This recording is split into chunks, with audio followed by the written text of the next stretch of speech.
So, on just about the eve, or a couple days, is when I'm recording this, by the way, of the Celtics losing Game 5 to the Cleveland Cavaliers. By the way, shout out to the Cavs for choking to death in Game 3, particularly LeBron, and needed Kyrie and company to bail him out in the second half of Game 4, the game last night. So as you can tell, I'm recording this on Wednesday night. And I was thinking, with the Celtics season already over practically, it's like 99.9% over, so I think it's only fair to make this video. They have the #1 pick in the NBA draft. Of course, the Lakers somehow have the #2 pick because it's not rigged, everybody. And then the Suns got like the #3 pick. But what should the Celtics do with the #1 pick? Now, I said it, and I know my previous video I made was an NBA rant about me not watching it and whatever, and for the most part, it's still true. But it doesn't mean I'm still not going to be devoted to my Boston Celtics as a team, because that'd be kind of like selling out, per se. And I'm not a seller. I remember when the Celtics had such greats like Walter McCarty. Yeah. Celtics fans, remember Walter McCarty? Yeah. Remember we had greats like Tony Delk, I think that was his name. Antoine Walker. Yeah. Remember we had Chauncey Billups before he became a stud in Detroit? So I've been a fan of the Celtics since then. Right? Bleed green, per se. Wink, wink. But what should the Celtics do with the #1 pick? And obviously, a lot of people are saying, oh, they're going to draft Markelle Fultz because he deserves to be the #1 overall pick in the draft. And I've seen Markelle Fultz videos, seen his highlights, seen his stats, seen all of it. And the guy could be a pretty good point guard in the NBA. There's no sugarcoating it. The guy can be a stud easily. The thing is, though, excuse me. The thing is, though, by the way, rest in peace, headphone users, for me coughing just now. But the thing is here, obviously the Celtics' best overall player is already a point guard, Isaiah Thomas. Now, Isaiah Thomas, he's young, but he's not like a rookie or anything. So you gotta think, okay, in a couple years or so, he could be on the decline. And, the Celtics have had a history of loving... the Celtics in the Minnesota... Jason Oliver 68, God forbid if he's watching this, will probably freaking acknowledge what I'm about to say. The Celtics and the Minnesota Timberwolves are so similar, it's like ridiculous. To the point it's practically a brotherhood. Where the Celtics are the older brother and like the Timberwolves get the hand-me-downs. Because the Timberwolves have a history of loving drafting guards, particularly point guards, and the Celtics are the exact same way. Freaking Marcus Smoltz, Avery Bradley, Terry Rozier, and that's just like the last 2-3 years. Like this team just has a thing for guards, and I'm sitting there going, so they could maybe move Markelle Fultz to the 2, or one interesting idea, they could also move Isaiah Thomas to the 2. The problem is Isaiah Thomas is like really, really short, so it's gonna be like the shortest shooting guard in the NBA. This guy.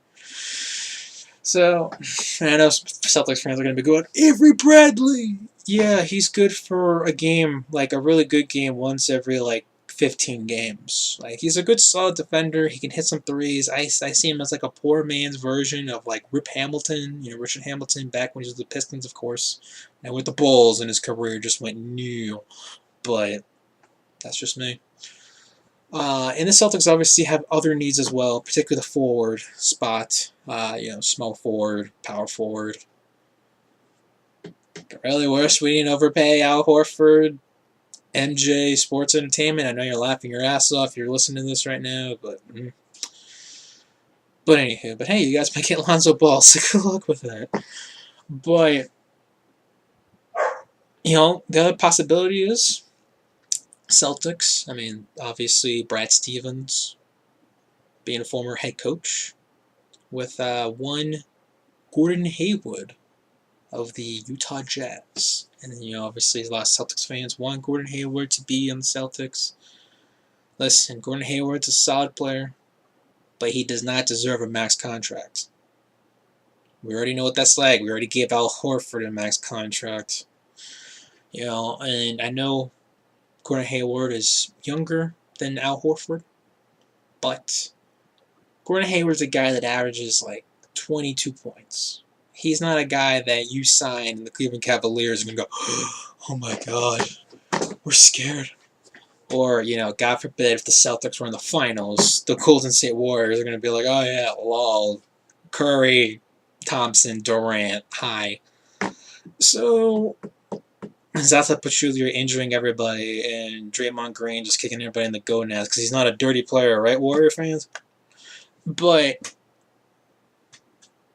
the Celtics obviously could get Hayward. They could possibly flirt with the number 1 overall pick, maybe to Indiana for Paul George. I wouldn't do that because the Lakers seem like they want him, and seeing him on the Lakers would be hilarious because, like I said before, in my previous video, he'd be blaming the losses on Alonzo Ball, and that's just great entertainment for me as a Celtics fan.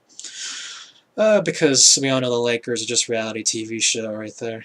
But overall, though, the Celtics obviously could flirt trading the number 1 overall pick to the Chicago Bulls for maybe Jimmy Butler. Now the question is, obviously they'd have to give more than just a first-round pick for Jimmy Butler.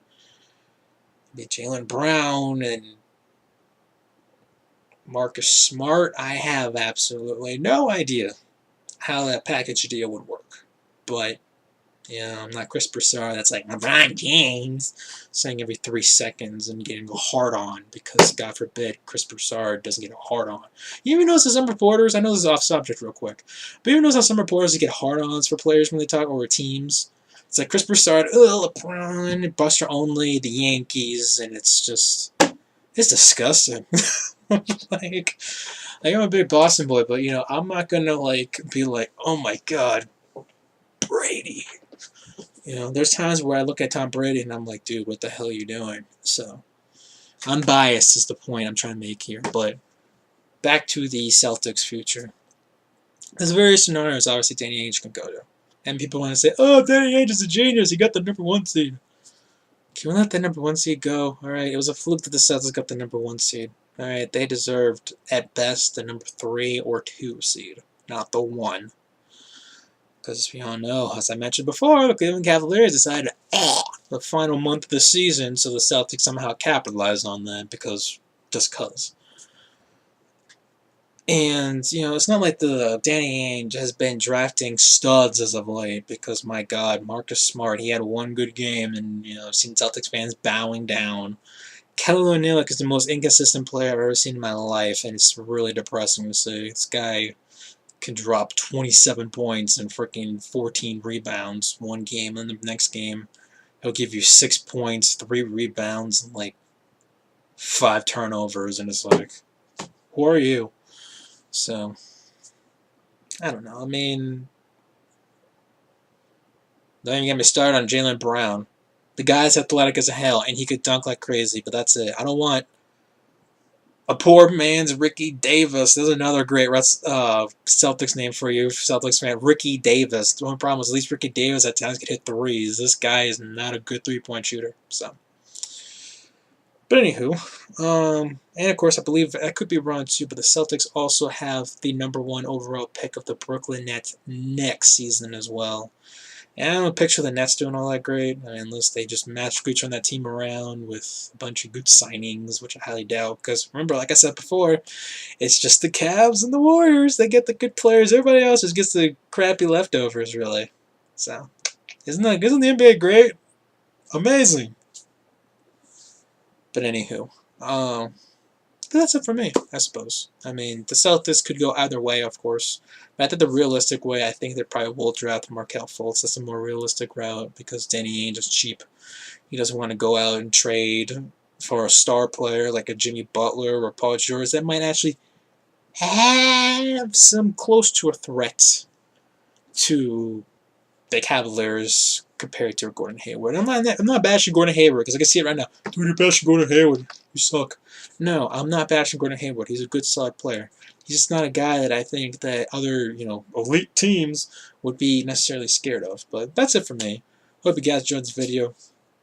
comment down below if you thought. Subscribe to the channel if you're not. Of course, subscribe button's down there. Check me out on Twitter. The link's down in the description box. Check out vid.me, my vid.me. Same name, TheChrisPhoenix. That'll be down in the description box. And check out webpulsegames.com. Yeah, that will also be in the description box as well. So that's it for me. Hope you guys enjoyed this video. I'm out. Maybe the off-season should be interesting. Should it not? Anyways, later.